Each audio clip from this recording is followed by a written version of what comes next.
Alright, hello, HC here. And guys, the time has sadly but finally come. Stranger Things has officially ended, with the series finale dropping on New Year's Eve. I got to experience it in theaters actually, and I gotta say that was awesome. So in this video, like last time, I'll be explaining everything you just saw, and giving my review, and answering the question, did they stuck the landing or not? So please, make sure you hit the like button, smash the subscribe button, and without further ado, let's get into it, shall we? Alright, so I don't want to waste too much time recapping the whole episode in this video, so I'll talk about the big stuff that happened in this video. But to put it simply, our main characters arrive in the Upside Down to stop and kill Vecna and to prevent the Abyss from colliding with Hawkins. But at the same time, we gotta deal with Dr. K and the goddamn military. A lot happened in this episode, so we gotta talk about it. First off, we finally see the memory that's in the cave and what actually happened, and it's revealed that when he was a child, he came across a Russian scientist,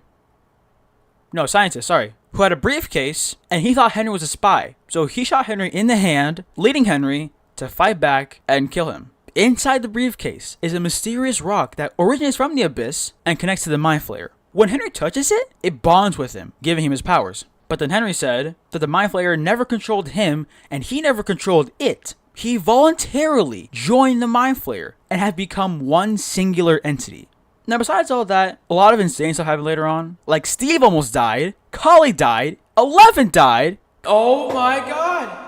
Okay, so the part where Steve almost dies is when the Abyss is moving, right? And it collides with the tower, which causes it to shake, right? And Steve almost falls. But then Jonathan comes right in and saves him. Holy hell. That was insane. I actually got scared for a moment. I thought he was actually going to die there. But when Kali died, in that moment, she and Hopper were being threatened by the military. But then Murray jumped in and exploded the helicopter, which causes the military soldiers to fly back. Elle pops up and kills them all. But sadly, Kali dies because she got shot. Honestly, I gotta be honest, I didn't really feel much when it came to Kali's death. Because at first, I was like, I hated her in Volume 2. Like, she was being really, really suspicious. But over time, I began to forgive her. But I don't know, I didn't feel really much of an impact when she died. So the final battle is in the Abyss, right? And it turns out the lair of Vecna is another giant physical form of the Mind Flayer. It transforms from the lair to a giant spider crab creature thing. And holy hell, it is huge. But long story short, they defeat it, and they get inside, and Joyce is the one that finally kills Vecna by chopping his head off.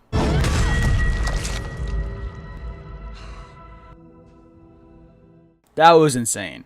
But later on, they rescue the kids, they get out of there because they're about to explode the Upside Down for good, but 11 dies. When after that happened, she stays back into the Upside Down because obviously Dr. K will continue to hunt for her blood, so what is she gonna do? But yeah, sadly she dies. We get one last scene with her and Mike, and then boom, the exotic matter is destroyed, and the Upside Down is just collapsing. It's destroyed. Bam. It's gone now. So how does this episode end? Well, after all this, over a year has passed. We're in the summer of 1989. Everyone is finally graduating. And I gotta say, Dustin's speech was honestly pretty crazy. Like him paying respects and honoring Eddie. Oh, man, that was awesome. But yeah, Jonathan, Nancy, Robin, and Steve, they all have good fates in their futures. As for the love triangle, they will all remain friends, but they realize that they're not good for Nancy. Steve and Jonathan, that is. They will all go their separate ways and be independent, but it is nice that they'll remain best friends. In the end, long story short, Hopper finally proposes to Joyce, and she says yes. And the last scene is everyone playing D&D, Max, Lucas, Dustin, Will, and Mike. They talk about each other's fates, and Mike says a belief that he thinks that 11 is alive, but obviously it's a belief. We don't know if it's real or if it's not real, if it did happen or if it did not happen, but yeah. And in the end, we see the newer kids playing D&D, like Derek, Holly, and the others. Mike looks at them one last time before going upstairs. Bam. Ladies and gentlemen, that was Stranger Things. Oh man, such an incredible journey. Now, time for my review. And to answer the question, personally, I think they stuck the landing. I thought it was very, very satisfying. A very satisfying ending. It's not entirely perfect. It does have flaws, but they mostly stuck the landing. Let's get into my negatives first. First off, I'm being so honest here when I say this. I think the CGI and the acting was honestly so eh. Like, I'm not saying it's bad, but the way they did it in this finale, it felt like a whole different show. But the acting, yeah, honestly, it wasn't really that great, man. I'm not saying it's bad, but it could have done better, honestly. I also hate that there's just a lot of unresolved stuff in the past that didn't get wrapped up. Like, what happened to Dr. Owens? We just see this dude in season 4 and never see him again. What happened to bro? Oh, and Susie too. We saw her in season 4, and we don't even get the smallest explanation if she and Dustin are still dating or not. And I see a lot of people complain about how they don't explain where The Rock comes from, but the Duffers said that a spin-off is in the works, and The Rock will play a huge part into that spin-off. So yeah. Oh, and also, we literally never see any more monsters in this episode. Yup.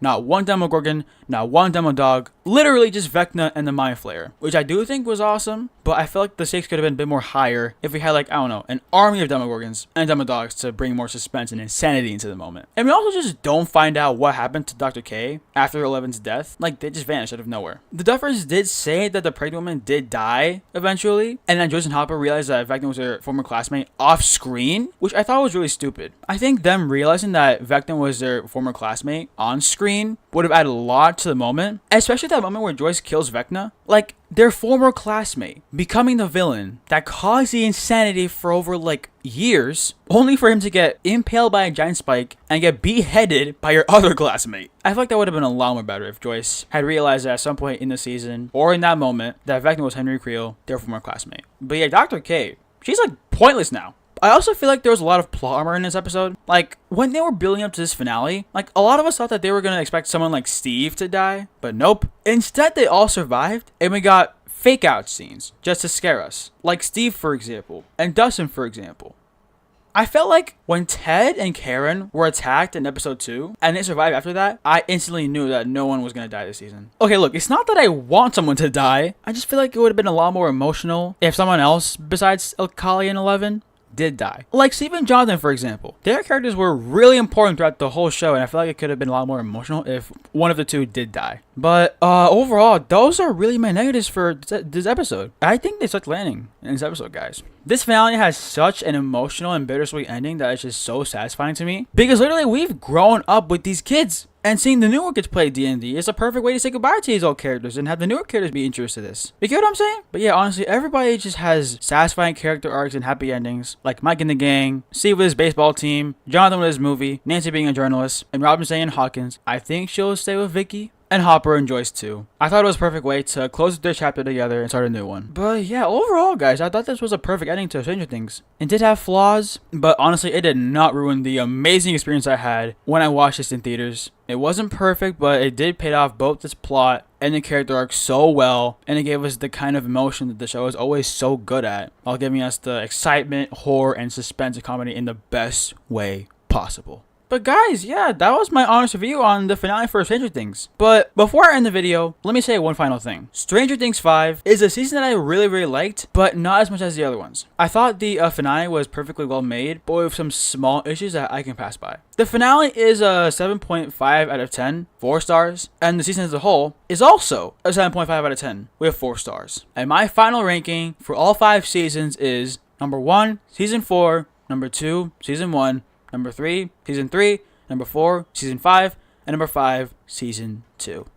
I want to thank you all so much for joining me on this journey of Stranger Things. If you indeed watch all 4 of my videos on the show, I absolutely loved it, and I forever will. I can relate to the show a lot, and I'm sure it's the same for all the millions of fans out there, which is why this show will have a special place in my heart for the rest of my life. I'll be sad the show is over, but like Dr. Two said, don't be sad it's over, be happy that it happened. And right now, we look forward to the future. Like, we have the spinoff that's being planned right now as we speak in the animated show Tales from 85 coming out sometime this year, and I'm actually so excited for that. But anyways, guys, that was my review for Stranger Things 5, the finale. And once again, thank y'all for joining me on this journey. I cannot wait to see what the future holds for this awesome franchise. And yeah, follow me on Twitter, TikTok, Instagram at HT76. Please subscribe for more videos like this. And as always, I'm HC, and have a good one. Peace!